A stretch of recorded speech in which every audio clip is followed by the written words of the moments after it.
What's up, YouTube? Welcome back to my channel, Damon's 3D Prints. I'm Damon, where I talk about all my 3D printing projects and hopefully help you along the way. I know you guys seen the thumbnail, so today I'm going to show you how I 3D printed the Green Ranger helmet. This guy right here, it's been a long time since I printed this. It's just a coincidence that I'm wearing green for this video. This was not planned. This is one of the first helmets I did, and honestly, there's a lot of things I would definitely do different next time. I seen a couple people ask me how I did this build. At the time, I wasn't recording any videos. I did take a couple pictures, so I'll show you what I did to build this Green Ranger helmet. All right, let me show you all my do's and don'ts. Let's get into this video. So for this build, I wind up grabbing the files from Etsy. I remember looking at a whole bunch of Green Ranger helmets.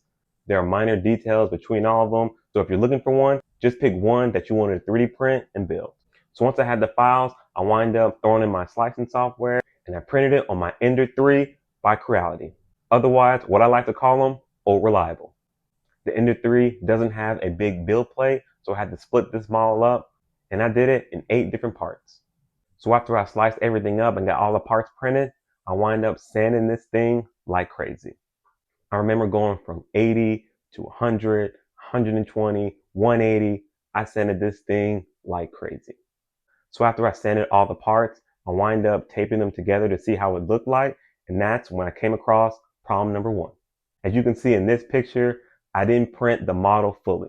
Part of the model was hanging off the bed, however, it's still printed. At the time, I was doing this for a birthday gift, but as you can see, I still got it. It did not turn out gift worthy, but it did turn out wall worthy. So instead of reprinting the piece that messed up, I didn't do that. I wind up throwing the part in my slicing software, doing a whole bunch of cuts just to get the one part where I messed up at. So I traced the piece where I thought the problem was the worst, and I used a soldering iron to try and match up where I think it would be best just to replace the piece.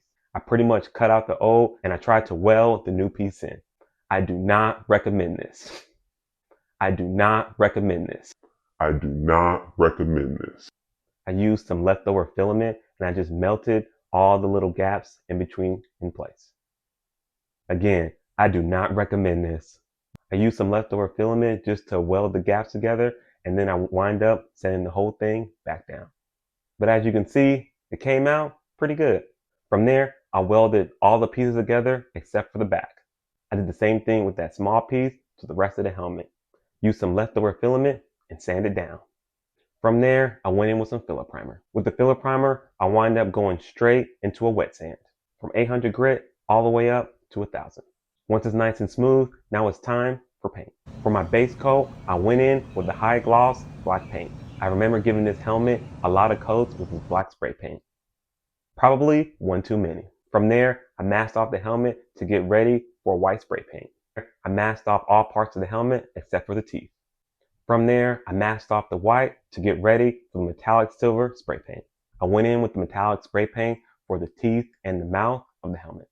This is where problem number 2 happened. If you don't tape well enough, it's easily going to bleed through the other parts of the helmet. From there, I used an emerald green spray paint. I taped off the eyes, the teeth, and the mouth of the helmet. I did both the helmet and the back same way. This is where problem number 3 happened. While the helmet was outside drying, I left it too long in the heat. That resulted in the back of the helmet being warped. I'll show you in a minute. Let's finish up this helmet. For the red jewel of the helmet, I went in with the metal cast red spray paint. For this spray paint, you want to do a bunch of light coats. So at this point, I'm pretty much ready to put in the red jewel, and I took off all the tape and everything was completely ruined. The paint was coming up every time I took off a piece of tape. It was just a complete wreck. So what I did, I sanded down all the way to the beginning. But what I did differently is I wind up using a clear coat each step along the way. And when you do that, every time you would take off a piece of tape, the paint would not come off. So what I did, I started off with high gloss black, clear coat. Then I went in with the white spray paint, clear coat. Silver, clear coat. I think you get it. So now we're back at putting the jewel in. Once that's glued in, I wind up giving the whole thing a clear coat. For the gold outline around the jewel, I wind up taping off the area and using a metallic gold spray paint. From there, I gave the whole mask a clear coat again. For the visor, I wind up getting a face shield off Amazon. To create the visor, I wind up getting a face shield and some black window tint and combine those together. For this process, it's pretty similar as putting a screen protector on your cell phone. From there, you want to just trace the outside of the visor with a piece of paper, put that on a tinted face shield, cut it out, stick it in your helmet, and you're good to go. For the helmet latch, I wind up getting these from Amazon. Now you could add them during the priming phase, or you can add them at the very end. For this helmet, I just glued them in place. Some people use screws, some people use rivets. If you got them, go ahead and use them. And just like that, this helmet is completed.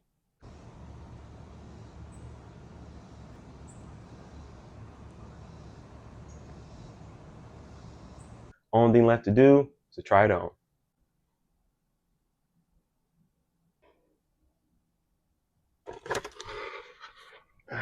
That's a snug fit. So early in the video, I was telling you about what the problem was for me leaving it outside. Here it is.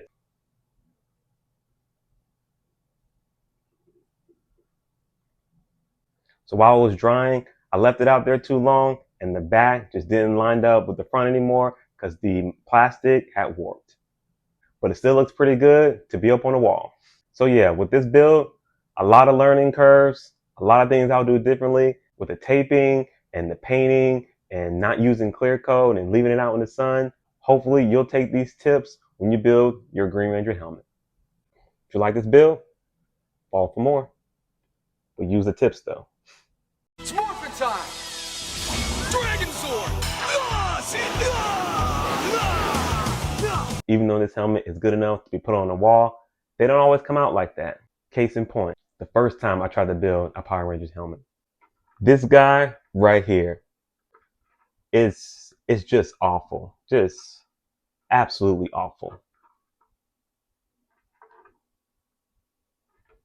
First off, it's too big. Way too big. Way too big. I tried building this thing years ago. Why do I keep it around? Inspiration, I guess. It's extremely dusty.